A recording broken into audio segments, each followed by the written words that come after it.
बिस्मिल्लाहिर्रहमानिर्रहीम। शुरू अल्लाह के नाम से जो बड़ा मेहरबान निहायत रहम वाला है। मोहतरम अजीज दोस्तों, आप लोग ये सुनकर बहुत हैरान हो जाओगे कि इंसान जिन्नात से ज्यादा ताकतवर है।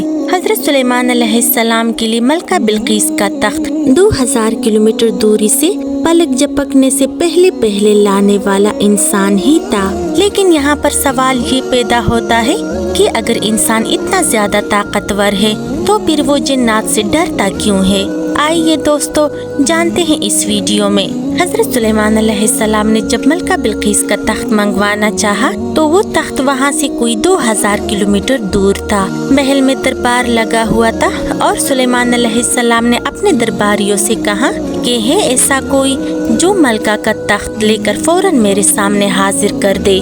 कुरान पाक में है, सुलेमान अलैहिस्सलाम ने फरमाया, ए दरबारियों, तुम में कौन है कि वो उसका तख्त मेरे पास लेकर आए कबल इसके कि वो मेरे हुजूर मती होकर हाजिर हो। चूँकि जिन्नात भी हजरत सुलेमान अलैहिस्सलाम के ताबे थे तो एक जिन ने सुलेमान अलैहिस्सलाम से कहा, हुजूर मैं मजलिस खत्म होने से पहले तख्त लेकर आता हूँ। कुरान पाक में इरशाद बारी ताला है, एक बड़ा कवी हैकल जिन बोला, मैं वो तख्त हुजूर की खिदमत में पेश कर दूंगा कबल इसके कि हुजूर अजलास को बर्खास्त कर दे। लेकिन सुलेमान अलैहिस्सलाम के वजीरों में से एक आदमी था जिसका नाम आसिफ बरखिया था। उसने कहा, मेरे आका, मैं पलक झपकने से पहले मलका बिल्किस का तख्त यहाँ ला सकता हूँ। और उस आदमी ने पलक झपकने से पहले तख्त हाजिर कर दिया। कुरान पाक में इरशाद है, एक शख्स जिसको किताब इलाही का इल्म था कहने लगा कि मैं आंख झपकने से पहले उसे आपके पास हाजिर कर देता हूँ। जब सुलेमान अलैहिस्सलाम ने तख्त को अपने पास रखा हुआ देखा तो कहा, ये मेरे परवरदिगार का फजल है। तो मेरे मोहतरम अजीज दोस्तों, अब आप ये बताएं कि जिनके पास ज्यादा ताकत हुई या फिर इंसान के पास। लेकिन यहाँ पर सवाल ये उठता है कि वो इंसान जिनसे कैसे ताकतवर था कि वो आंख झपकने से पहले तख्त को 2000 किलोमीटर दूरी से ले आया। अब यहाँ पर मुफस्सिरीन लिखते हैं कि उस शख्स के पास अल्लाह रब्बुल इज्जत के नामों का यानी इसमें आज़म का इल्म था, जैसा कि अल्लाह जल्ल जलालहू ने भी खुद फरमाया कि उसे किताब इलाही का इल्म था। तो उलमाए किराम इसकी तफसील में लिखते हैं, उस आदमी के पास इसमें आज़म था जिसके जरिए वो 2000 किलोमीटर दूर तख्त को पलक झपकने से पहले ले आया। इससे साबित होता है कि इंसान के पास ज्यादा ताकत है और असल ताकत इल्म है। मेरे मोहतरम अजीज दोस्तों, अगर आपके पास पानी का एक गिलास है और आप पीने से पहले सिर्फ एक मर्तबा बिस्मिल्लाहिर्रहमानिर्रहीम पढ़ ले तो पूरी दुनिया की जन्नात की जितनी भी अक़साम है, अगर वो सारे के सारे जमा हो जाए बशमूल उनके सरदार इब्लीस के, तो भी वो पानी के गिलास के अंदर शामिल नहीं हो सकते। तो प्यारे दोस्तों, अब इल्म के आगे क्या ताकत हुई जिन्नात की। यहाँ पर सवाल ये पैदा होता है कि जब इंसान जिन्नात से इतना ताकतवर है तो फिर वो जिन्नात से डरता क्यों है, जिन्नात से खौफ क्यों खाता है। इसका जवाब ये है, जब इंसान जिन्नात से डरता है तो ये उन पर हावी हो जाते हैं, क्योंकि कुरान पाक में है, बाज बनी आदम बाज जिन्नात की पनाह पकड़ लेते थे और इससे उन जिन्नात की सरकशी और बढ़ जाती थी।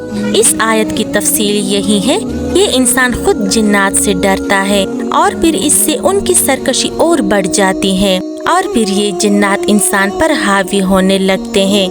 हमारा ये जो खौफ है ये दर हकीकत जिन्नात को ताकत बख्शता है। जब जिन्नात को पता चल जाए कि ये इंसान ज़हनी तौर पर कमजोर है और अंदर से हमसे खौफ ज़दा है तो ये इंसान पर हावी हो जाते हैं। अब यहाँ पर जहन में ये सवाल गर्दिश करने लगता है कि आखिर जिन्नात को कैसे पता चल जाता है कि ये इंसान अंदर से हमसे खौफ ज़दा है। तो इसका जवाब ये है कि हर इंसान के साथ एक जिन पैदाइश से लेकर मौत तक साथ रहता है जिसका नाम करीन है। और करीन जिनको हमारे एक अच्छे और बुरे अमल का पता है, यहाँ तक कि उसे हमारी आदत और फितरत का भी पता है। قرین کو عام طور پر ہم ذات کہتے ہیں، یعنی ساتھ پیدا ہونے والا یا ساتھ رہنے والا، اور عام روزمرہ حالات میں ہم جو باتیں کرتے ہیں یہ ساری باتیں قرین سنتا ہے۔ یہ قرین اندر سے ہم سے خوف زدہ ہے۔ باقی جنات قرین سے معلومات لے لیتے ہیں کہ یہ انسان ہم سے ڈرتا ہے یا نہیں۔ سورۃ الزخرف کی آیت نمبر 36 اور 38 میں قرین کا لفظ برے ساتھی کے لیے استعمال ہوا ہے، جیسا کہ ارشاد باری تعالیٰ ہے، جو کوئی رحمان کی یاد سے آنکھیں بند کر لے یا تغافل کرے، ہم اس پر ایک شیطان قرین مقرر کر دیتے ہیں تو وہ اس کا ساتھی ہو جاتا ہے، تو اسے ہمارا ساتھی کہاں گیا ہے؟ اس کا مطلب ہے یہ موت تک ہمارے ساتھ ہوگا۔ بلکہ ایک اور جگہ پر ارشاد باری تعالیٰ ہے، یہاں تک کہ جب انسان ہمارے پاس آئے گا تو اس شیطان قرین سے کہے گا، کاش مجھ میں اور تجھ میں مشرق اور مغرب کا فاصلہ ہوتا، تو واقعی برا ساتھی ہے۔ محترم عزیز دوستو، جنات سے خوف ہم خود محسوس کرتے ہیں، تبھی وہ ہمیں ڈراتے ہیں، ورنہ ان کی اپنی اوقات ہی نہیں ہمیں ڈرانے کی۔ اگر ہم اللہ جل جلالہ کے بتائے ہوئے راستے پر چلنا شروع کر دیں اور اللہ جل جلالہ کے نیک اور برگزیدہ بندے بن جائے اور اپنے پروردگار کی عبادت کرنا شروع کر دے تو یہ شیاطین ہمارا کچھ نہیں بگاڑ سکتے، کیونکہ شیطان نے اللہ جل جلالہ سے خود کہا تھا کہ میں تیرے بندوں کو گمراہ کروں گا، لیکن جو بندے تیرے بن جائیں گے ان پر میرا کوئی بس نہیں چلے گا۔ قرآن پاک میں ارشاد باری تعالیٰ ہے، بولا، اے رب، میری قسم اس کی کہ تو نے مجھے گمراہ کیا، میں بھی زمین پر لوگوں کے لیے گناہوں کو آراستہ کر کے دکھاؤں گا اور سب کو بہکاؤں گا۔ ہاں، ان میں جو تیرے مخلص بندے ہیں ان پر میرا قابو چلنا مشکل ہے۔ خدا جل جلالہ نے فرمایا، جو میرا بن جائے گا اس پر تیرا زور چل ہی نہیں سکے گا، بے شک میرے بندوں پر تیرا کچھ قابو نہیں سوائے ان کے جو بدراہوں میں سے ہوں گے اور تیرے پیچھے چل پڑیں گے۔ تو پیارے دوستو، ان سب کا خلاصہ یہ نکلتا ہے کہ جنات سے انسان بہت زیادہ طاقتور ہے۔ جب انسان کو پیدا کیا گیا تو تمام فرشتوں نے اس کو سجدہ کیا، ابلیس کو بھی انسان کو سجدہ کرنے کا کہا گیا تھا، جبکہ اس وقت ابلیس کا آسمان پر بہت بڑا مقام تھا۔ پیارے دوستو، اب آپ ہی اندازہ لگائیے کہ خدا جل جلالہ کے ہاں انسان کی کتنی قدر ہے، جب اس نے ابلیس اور تمام فرشتوں کو ایک انسان کو سجدہ کرنے کا حکم دیا۔ خدا جل جلالہ نے انسان کو اپنا خلیفہ کہا ہے۔